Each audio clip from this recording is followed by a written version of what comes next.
These massive structures are known by nearly everyone on Earth. They inspire not just awe, but endless questions.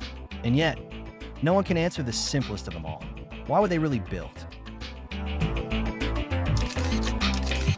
Many prominent scholars, sociologists, Egyptologists, and economists now speak with one voice.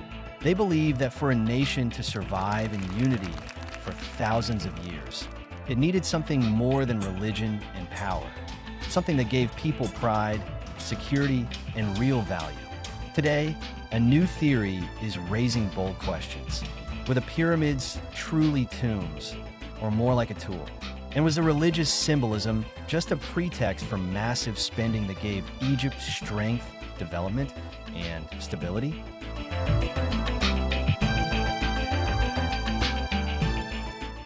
The Great Depression of the 1930s. The United States, a nation in economic and social collapse. Millions without work. Then came one man who changed everything.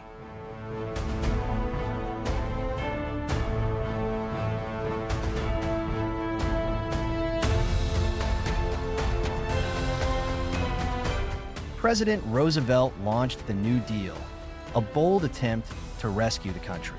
Over 8.5 million people were hired in public works programs. In just a few years, they built 77,000 bridges, 300 airports, and 120,000 public buildings. But this wasn't just infrastructure. It was economic recovery, a lift in morale and social unity, a strategic effort to bring the nation back together in hard times. So what if the greatest structures of the ancient world were built for the same reason? Not for the dead, but for the living. Not tombs, but a social project. A tool for unity, for employment, and for economic growth.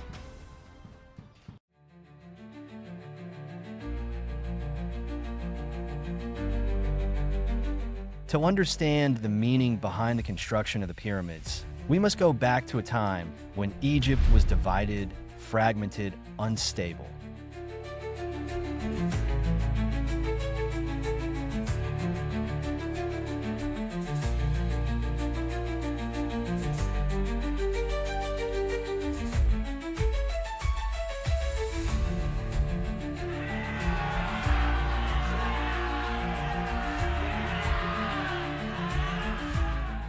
Upper Egypt, dry, mountainous, rich in stone and gold. Lower Egypt, humid, full of fertile fields in the Nile Delta, and commercial, with access to the sea. They differed not only in resources, but also in gods. Hathor, Horus, Anubis versus Ptah, Seth, and Baal. Economy, belief, climate, way of life, everything was different. And yet, this land was meant not only to become one, but to remain united for all time. Because of these differences, Egypt was full of tension. People were more divided than united. Attempts to unify Egypt lasted for centuries. But eventually, they reached for something that couldn't be bought, a common purpose. Tombs called mastabas had existed for a long time. They were small and temporary. But at a certain point, they started to grow. Not just in height, but in significance. It was no longer just a burial. It was a project, a step toward unity, and a tool designed to transform the state. You can't build a nation through force. It can only be done through shared work, commitment, and trust in leadership. A society built on that, nothing can break. Most sociologists believe that the strongest structures emerge where interdependence exists, where someone in the South needs hands from the North, and someone in the North, stone from the South.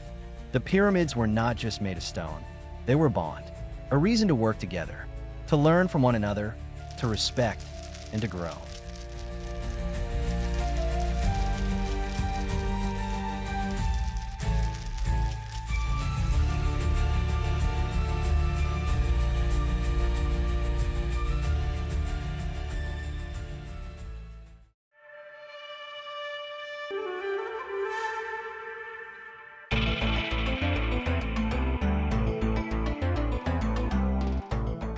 Thousands of years have passed since the time of the pharaohs. Much has changed, but not human needs, nor the ways rulers have tried to fulfill them. We still want to eat, feel safe, love and be loved, belong, be recognized, and feel fulfilled in life.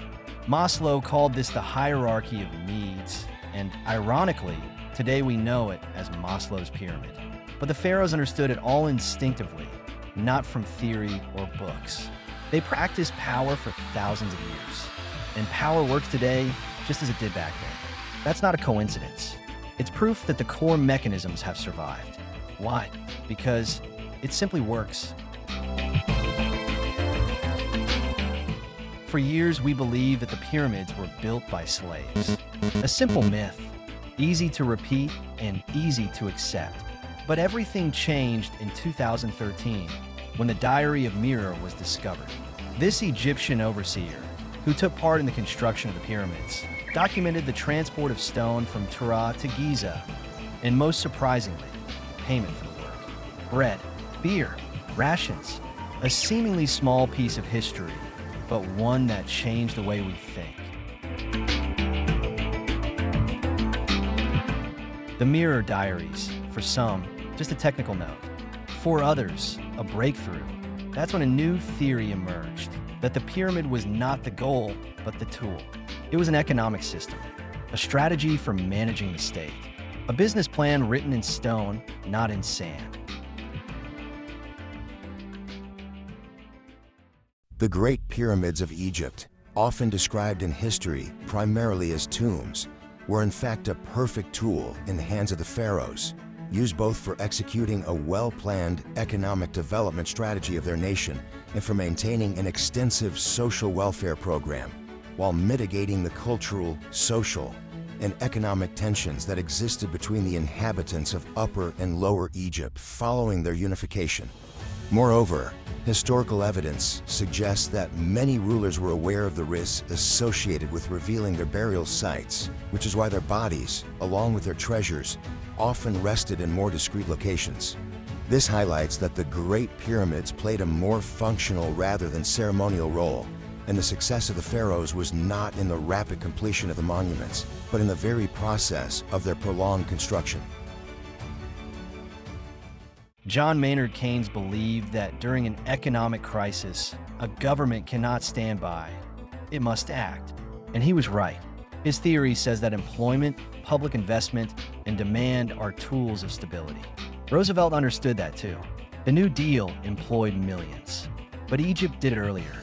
Without money, without Wall Street, instead of dollars, bread and beer, instead of a market, a common project.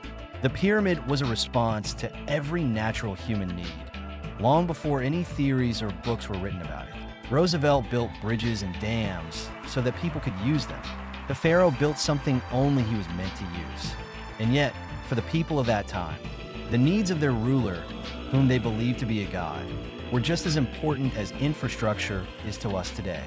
In the 1920s, American psychologist and sociologist Elton Mayo was closely associated with a groundbreaking experiment at the Western Electric Plant in Hawthorne, near Chicago.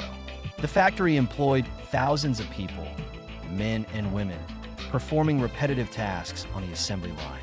The goal was to find out whether changes in working conditions, lighting, brakes, shift length, would affect productivity. The discovery was surprising. The greatest increase in output didn't come from better lighting or shorter hours, but from the simple fact that someone was observing them, that they felt noticed. It became known as the Hawthorne effect. Mayo, who later became a professor at Harvard, showed that we don't work better because we're given more. We work better when we feel needed, when we have a purpose, when we're part of something greater. So when we look at the construction of the pyramids, perhaps we shouldn't see only hard labor, but community, a project that gave people identity, dignity, and meaning, not just for bread and beer, but for pride, for belonging. Michael Porter spoke of clusters, integrated systems of collaboration. Farmers, carpenters, stonecutters, logisticians, overseers. Ancient Egypt had all of them. The pyramid was the product of a society united by a common goal. They didn't know the word synergy, but they practiced it perfectly thousands of years ago. Porter showed that competitive advantage doesn't come from raw resources alone, but from strong organization, local cooperation, and shared purpose. Egypt didn't know the theory, but it acted as if it did.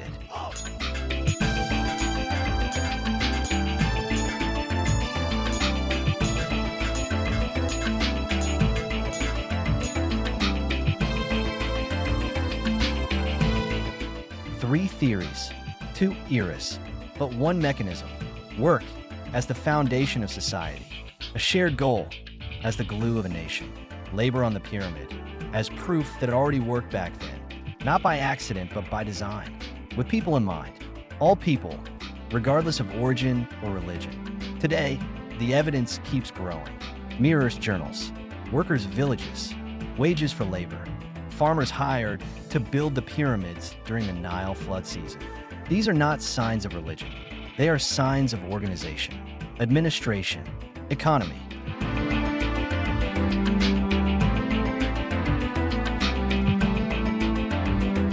It wasn't a tomb. It was a plan, a strategy that held the nation together, a system of motivation and economic development that simply worked. Thank you for watching. This film was produced by the channel Tools of Power, inspired by the original theory of Yatsek-Shishtan, as described in his book Egyptian Pyramids: Big Tombs or Big Business. Subscribe for more history with a different perspective.